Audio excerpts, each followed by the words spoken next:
আসসালামু আলাইকুম। Shopify app ডেভেলপমেন্টের ধারাবাহিক টিউটোরিয়ালে আপনাকে স্বাগতম। আজকে আমরা দেখব কিভাবে আমরা শপিফাইয়ের একটি অ্যাপ তৈরি করতে পারি। যেহেতু আমরা গত পর্বে আমাদের লোকাল কম্পিউটারে শপিফাই এনভায়রনমেন্ট সেটআপ করেছি, আজকে ইনশাআল্লাহ আমরা একটা অ্যাপ তৈরি করে দেখব। তো চলুন শুরু করা যাক। অ্যাপ তৈরির জন্য আমাদেরকে মূলত চলে আসতে হবে এই ডকুমেন্টেশনে। ডকুমেন্টেশনের লিংক আমি কমেন্ট বক্সে দিয়ে দেব, আপনারা সেখান থেকে চলে আসতে পারবেন। এখানে আসার পর আমরা যে কমান্ডটি খুঁজব তা হচ্ছে শপিফাই অ্যাপ ইনিট। এটি পাবো আমরা step 1 create a new app এই হেডিং এর পর। আমরা যদি এই কমান্ডটি সিম্পলি কপি করে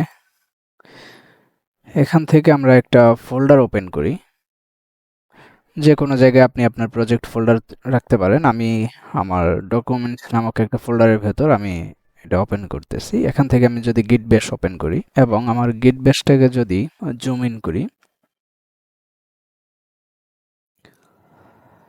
এরপর কপি করা কমান্ডটি যদি এখানে পেস্ট করি, তাহলে আমাদের অ্যাপ ক্রিয়েট হওয়া শুরু করবে। এখানে মূলত আমাদের অ্যাপের জন্য ডিপেন্ডেন্সিগুলো তৈরি হবে। আমাদের অ্যাপের যেই লাইব্রেরিগুলো প্রয়োজন হবে, আমাদের অ্যাপের জন্য যেই স্ট্রাকচারটা প্রয়োজন হবে, সেটার একটা টেমপ্লেট আমাদের এখানে প্রজেক্ট ফোল্ডারে চলে আসবে। সো এখানে আপনারা যখন প্রথম এই কমান্ডটি রান করবেন শপিফাই এনভায়রনমেন্ট সেটআপের পর, তখন আপনাদেরকে এখানে আপনাদের Shopify partner account log in করতে বলা হবে। সো এখানে সিম্পলি যে কোনো একটা কিতে প্রেস করে দিবেন, তাহলে আপনাদের ব্রাউজারে ডিরেক্টলি রিডাইরেক্ট করবে। আপনাদের ব্রাউজারে রিডাইরেক্ট করার পর আপনারা এরকম ইন্টারফেস দেখতে পারবেন। আপনারা যদি জিমেইল দিয়ে অ্যাকাউন্ট ক্রিয়েট করে থাকেন তাহলে লগ ইন উইথ জিমেইল করে দিবেন, অথবা ইমেইল এবং পাসওয়ার্ড দিয়ে যদি করে থাকেন তাহলে ইমেইল এবং পাসওয়ার্ড ফিল করে আপনারা লগ ইন করে নেবেন। সো আমি লগ ইন করে নিচ্ছি।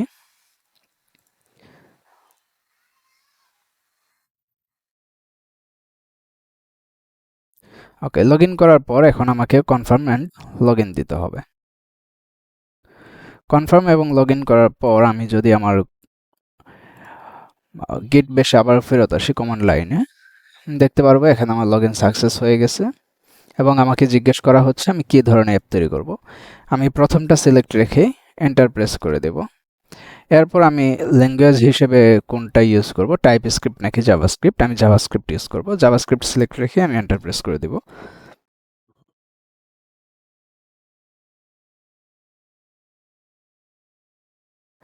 এরপর আমাকে জিজ্ঞেস করা হচ্ছে আমি অ্যাপের কি নাম দিতে চাচ্ছি।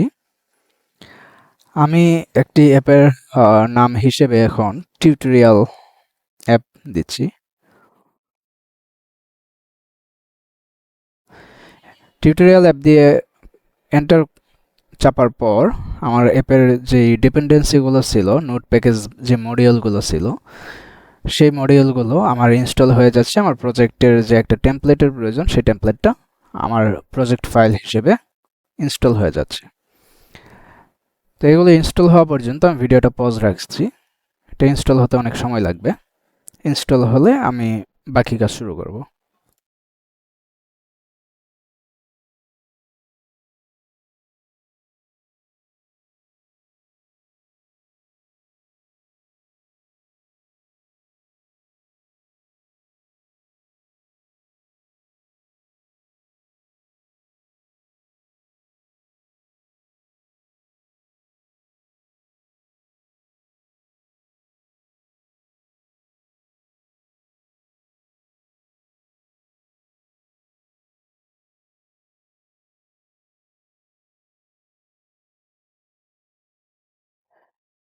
ওকে, ইতিমধ্যে আমাদের অ্যাপটি ক্রিয়েট হয়ে গেছে, আমাদের সকল ডিপেন্ডেন্সি ইনস্টল হয়ে গেছে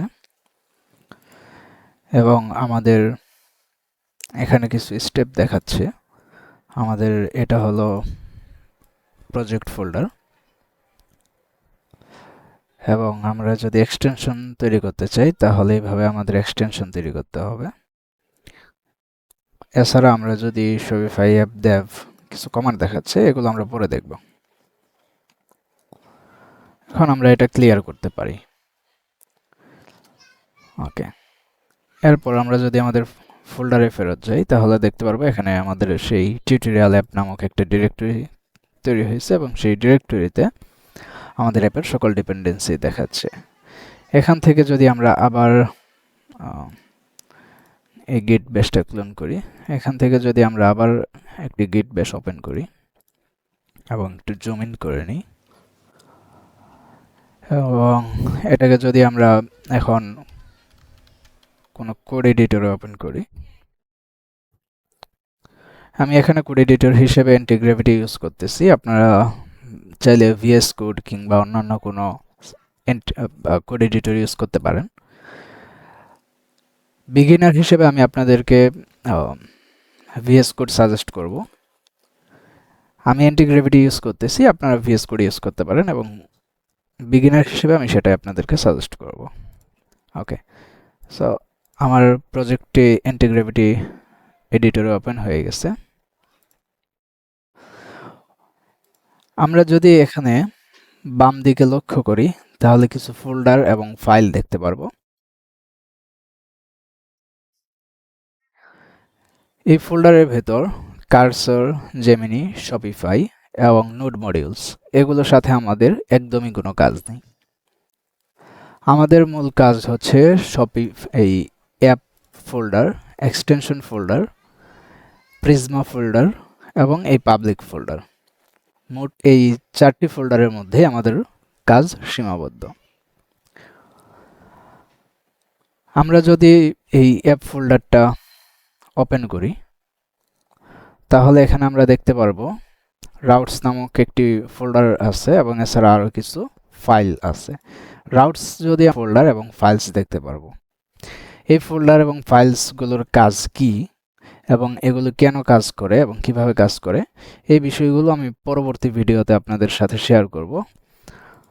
এবং প্রিজমা, পাবলিক, এক্সটেনশন, এগুলো প্রতিটি ফোল্ডার আমি ধাপে ধাপে আপনাদের সাথে শেয়ার করব। আজকের এই পর্ব এ পর্যন্তই ছিল। ইনশাল্লাহ দেখা হবে পরবর্তী পর্বে। ততক্ষণ ভালো থাকুন, সুস্থ থাকুন। ভিডিও ভালো লাগলে লাইক এবং শেয়ার করুন।